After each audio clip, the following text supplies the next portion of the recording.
وسلام على عباده الذين اصطفى أما بعد গতকালকে আমাদের আলোচনা বিষয় ছিল নামাজে কিভাবে খুশু খুদু বা একাগ্রতা সৃষ্টি করব। এ বিষয়ে আমরা 11টি বিষয় আলোচনা করেছিলাম। 11টা পদ্ধতি অনুসরণ করলে নামাজে খুশু খুদু একাগ্রতা পয়দা হয়। তার মধ্যে 1 নম্বরে ছিল, মানে এখানে দুইটা বিষয়, একটা হলো কিছু আছে এই খুশু খুদু পয়দা করার নিয়ম, মানে এগুলো করলে খুশু পয়দা হবে, গ্রহণ করা। আবার কিছু আছে পরিহার করা, যেগুলো নামাজে বিঘ্নতা সৃষ্টি করে ওগুলোকে পরিহার করা।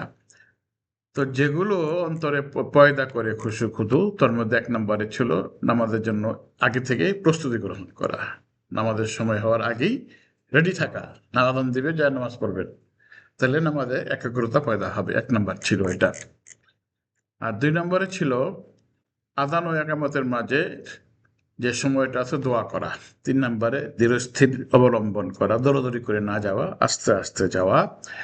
4 নম্বরে ছিল সালাতে মৃত্যুকে স্মরণ করা, নামাজে মৃত্যুকে স্মরণ করা, যে এটাই আমার জীবনের শেষ নামাজ, আমি আর নামাজ পড়ার সুযোগ পাবো না, এই ভাব নিয়ে নামাজ পড়া। 5 নম্বরে পঠিত আয়াত ও দোয়াসমূহ গভীরভাবে অনুধাবন করা, আপনি যা পড়তেছেন নামাজে সেটা অর্থ বিশ্লেষণের দিকে দৃষ্টি দেওয়া। 6 নম্বরে প্রতিটি আয়াত তেলাওয়াতের পর ওয়াকফ করা, মানে থেমে থেমে পড়া, এক শ্বাসেই ফাতিহা না পড়া। 7 নম্বরে তেলাওয়াত এ ভাব নিয়ে করতে হবে যেন আল্লাহ প্রতিটি আয়াতে জবাব দিচ্ছেন। 8 নম্বরে মধুর স্বরে স্থিরতার সাথে তেলাওয়াত করা। 9 নম্বরে সালাতের সময় সামনে সূত্র রাখা, কিছু আড়াল করে দেওয়া। 10 নম্বরে আল্লাহ বান্দার ডাকে সাড়া দিচ্ছেন এ কথা স্মরণ করা। 11 নম্বরে সেজদার স্থানে দৃষ্টি নিবন্ধন করা। আজকে এখান থেকে আলোচনা শুরু হবে। আমরা গতকালকে প্রত্যেকটা ব্যাখ্যা বিশ্লেষণ করেছি। আজকে 11 নম্বর, সেজদার স্থানে দৃষ্টি নিবন্ধ রাখা। অর্থাৎ সালাতে একাগ্রতা সৃষ্টির জন্য মুসল্লিকে দৃষ্টি অবনত রাখতে হবে এবং আশেপাশে দৃষ্টি দেওয়া যাবে না। নামাজে দাঁড়ায়া তাকায় চোখ বাঁকা করে তাকায়, কি আসলো, এটা ঠিক না। আপনার নামাজ পড়তেছেন, সেজদার জায়গায় আপনার নামাজ এটা নজরটা সেজদার দিকে রাখা, এদিক সেদিক দরকার নেই। রাসূলুল্লাহ সাল্লাল্লাহু আলাইহি ওয়াসাল্লাম সালাতের সময় মস্তক অবনত রাখতেন এবং দৃষ্টি মাটির দিকে রাখতেন। আর যখন তাশাহুদের জন্য বসবে তখন শাহাদাত আঙ্গুলের প্রতি দৃষ্টি রাখবে। যখন বসা থাকবেন তখন দৃষ্টি থাকবে এই আঙ্গুলের দিকে, ঠিক আছে? রাসূলুল্লাহ সাল্লাল্লাহু আলাইহি ওয়াসাল্লাম যখন তাশাহুদের জন্য বসতেন শাহাদাত আঙ্গুলের মাধ্যমে কিবলার দিকে ইশারা করতেন এবং সেদিকে দৃষ্টি নিবদ্ধ রাখতেন। 12 নম্বরে ভিন্ন ভিন্ন সূরা ও দোয়া সমূহ পাঠ করা। প্রতিদিনই প্রত্যেক নামাজেই একই সূরা পাঠ না করা। প্রত্যেক সূরায় কুল হুয়াল্লাহ, প্রত্যেক নামাজে কুল হুয়াল্লাহ না, আপনার যতগুলো সূরা মুখস্থ আছে সেগুলো এর মধ্যে ঘোরাঘুরি করা। সালাতের সময় একই সূরা ও একই দোয়া না পড়ে বিভিন্ন সূরা ও হাদিস বর্ণিত বিভিন্ন দোয়া পাঠ করলে এর দ্বারা নতুন নতুন প্রার্থনা ও ভাবাবেগ সৃষ্টি হয়। 13 নম্বরে আয়াতে তেলাওয়াতে সিজদা থাকলে সিজদা করা। পবিত্র কোরআনে 15টা সিজদা রয়েছে, কারো কারোর মধ্যে 14টা সিজদা রয়েছে। এই সেজদার আয়াত তেলাওয়াত হলে নামাজের ভিতরে যদি তেলাওয়াত করেন তাহলে তখনই সেজদা করে ফেলা, এটাকে বাকি না রাখা। সিজদায়ে তেলাওয়াত সালাতে একদিকে যেমন একাগ্রতা বৃদ্ধি করে, অন্যদিকে শয়তানকে দূরে সরিয়ে দেয়। আবু হুরায়রা রাদিয়াল্লাহু আনহু হতে বর্ণিত, রাসূলুল্লাহ সাল্লাল্লাহু আলাইহি ওয়াসাল্লাম বলেন, বনু আদম যখন তেলাওয়াতের শেষে সিজদা করে শয়তান তখন কাঁদতে কাঁদতে দূরে সরে যায়। শয়তান তখন তার পিছনে কথা মনে পড়ে, হায় আমি যদি আল্লাহর এই কথাটা শুনতাম তাহলে আমি আর শয়তান থাকতাম না। এই জন্য সে কাঁদতে থাকে, সেজদা দেখলেই তখন সে কান্না শুরু হয় আর বলে, আফসোস আফসোস, আদম সন্তান সেজদার নির্দেশ পেয়ে সেজদা করেছে, তার জন্য জান্নাত, আর আমি সেজদার নির্দেশ পেয়ে অমান্য করেছি, আমার জন্য জাহান্নাম। মিশকাত শরীফের হাদিস 895 নম্বর হাদিস। 14 নম্বরে শয়তান হতে আল্লাহর নিকট পানাহ চাওয়া, যাতে করে আমাদের বিঘ্নতা সৃষ্টি না করতে পারে শয়তান, সেজন্য আল্লাহর কাছে পানাহ চাওয়া। অর্থাৎ শয়তান মানুষের চিরশত্রু, যার প্রধান কাজই হলো ইবাদতে বান্দার একাগ্র নষ্ট করা এবং এতে সন্দেহ সৃষ্টি করে দেওয়া। নামাজের সন্দেহ সৃষ্টি কেমনে হয়?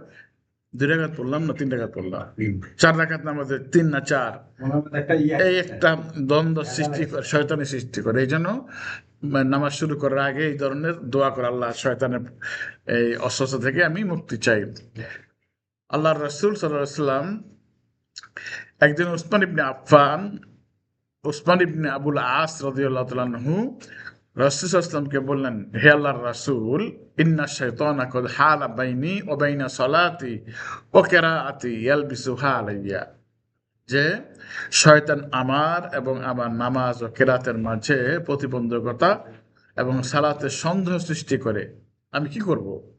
আল্লাহর রাসূল সাল্লাল্লাহু আলাইহি ওয়াসাল্লাম বললেন, যাকা শয়তান, এটা হচ্ছে শয়তান, ইকুয়ালুল খিনজাব, ওই শয়তানের নাম হলো খিনজাব। ফাইদা আহসাস্তাহু ফাতাআওয়াজ বিল্লাহি মিনহু, যখন এই ধরনের সন্দেহ সৃষ্টি হয় তখন তুমি সেখান থেকে আশ্রয় চাইবে, আউযু বিল্লাহ বলবে। ওয়াকফিল আলা ইয়াসারিকা সালাসান, বাম দিকে 3 বার থুতু ফেলবে, বাম দিকে 3 বার থুতু ফেলবে, যদি থুতু ফেলার জায়গা থাকে এই ধরনের ভাব সৃষ্টি হইলে, শয়তানে আসলে। 15 নম্বরে একাগ্রতার গুরুত্ব ও ফজিলত সম্পর্কে জানা, যে নামাজ একাগ্রতার সাথে পড়লে লাভ কি, এর ফজিলত কি, এগুলো জানা আবশ্যক, যে একাগ্রতা খুশুর পরিমাণ অনুপাতে সালাতে সওয়াব অর্জিত হয়। অর্থাৎ যার নামাজ যত একাগ্র চিত্তে হবে তার সওয়াব তত বেশি হবে। রাসূল সাল্লাল্লাহু আলাইহি ওয়াসাল্লাম বলেন, মুসল্লি নামাজ আদায় করে, কেউ পায় 10 ভাগের নেকি, কেউ পায় 9 ভাগ নেকি, কেউ 8 ভাগ, কেউ 7 ভাগ, কেউ 6 ভাগ, কেউ 5, কেউ 4, কেউ 3, আবার কেউ অর্ধেক নেকি অর্জন করে। একই নামাজের মুসল্লি একই কাতারে পড়ছে, কিন্তু কারো কারো ওই একাগ্রতার কারণে নামাজের সওয়াব বেশ কম হবে। হ্যাঁ। 16 নম্বর, সালাতের পরে বর্ণিত দোয়াসমূহ ও নফল নামাজগুলি আদায় করা, যেমন আল্লাহ আস্তাগফিরুল্লাহ আস্তাগফিরুল্লাহ আস্তাগফিরুল্লাহ আল্লাহুম্মা আনতাস সালাম ওয়া মিনকাস সালাম, এই যে দোয়া যেগুলো আছে এগুলো পাঠ করা, এবং আগে পরে যে সুন্নত নফল নামাজগুলো আছে সেগুলো পাঠ করে পড়তে থাকা। এগুলো নিয়মিত পড়তে থাকলে নামাজে বিনয়ী একাগ্রভাব অবশ্যই সৃষ্টি হবে। অর্থাৎ নামাজ পরবর্তীতে মাসনুন দোয়া সমূহ পাঠ এবং সুন্নতের আবেতা সমূহ আদায় করলে সালাতের মধ্যে যে একাগ্রতা, বরকত ও খুশু অর্জিত হয়, পরবর্তীতে তা বিদ্যমান থাকে। সে কারণে সম্পাদিত ইবাদতের কার্যকারিতা বজায় রাখার জন্য পরবর্তী ইবাদতগুলি অতীব গুরুত্ববহ। তাই সালাতের পরে মুসল্লি মাসনুন দোয়াগুলি পাঠ করবে। অতঃপর সারাদিনে মোট 12 অথবা 10 রাকাত সুন্নতে মুআক্কাদা সহ বেশি বেশি নফল নামাজ আদায় করার চেষ্টা করবে। নামাজের ভিতরে 5 ওয়াক্ত নামাজে আগে পরে মিলে মোট 12 রাকাত সুন্নতে মুআক্কাদা, জোহরের আগে 4 পরে 2, এই হিসাবে 12 রাকাত হয়।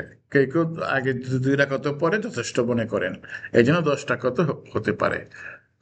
বেশি বেশি কোরআন তেলাওয়াত করা, যখনই সময় পাবেন কোরআন তেলাওয়াত করে। কোরআন তেলাওয়াত মানুষের নামাজে বিনয়ী করে, একাগ্রতা পয়দা করে। অধিক কোরআন তেলাওয়াত হৃদয় জগতে সদা সর্বদা দ্বীনি চেতনা জাগরুক রাখে, সাথে সাথে মনের গভীরে এক ধরনের এলাহি প্রশান্তির আবহ সৃষ্টি করে, যা সালাতের একাগ্রতার জন্য একান্ত প্রয়োজন। তাই মুসল্লিকে একাগ্রতা সৃষ্টির জন্য বেশি বেশি কোরআন তেলাওয়াতে অভ্যস্ত হতে হবে।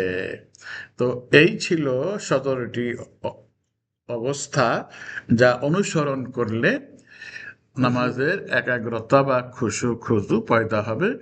এই বিষয়গুলো আমাদের প্রত্যেকেরই নামাজের পড়ার সময় খেয়াল রাখা দরকার। আল্লাহ রাব্বুল আলামিন আমাদের সবাইকে সে তৌফিক দান করুন। আসসালামু আলাইকুম ওয়া রাহমাতুল্লাহি ওয়া বারাকাতুহু।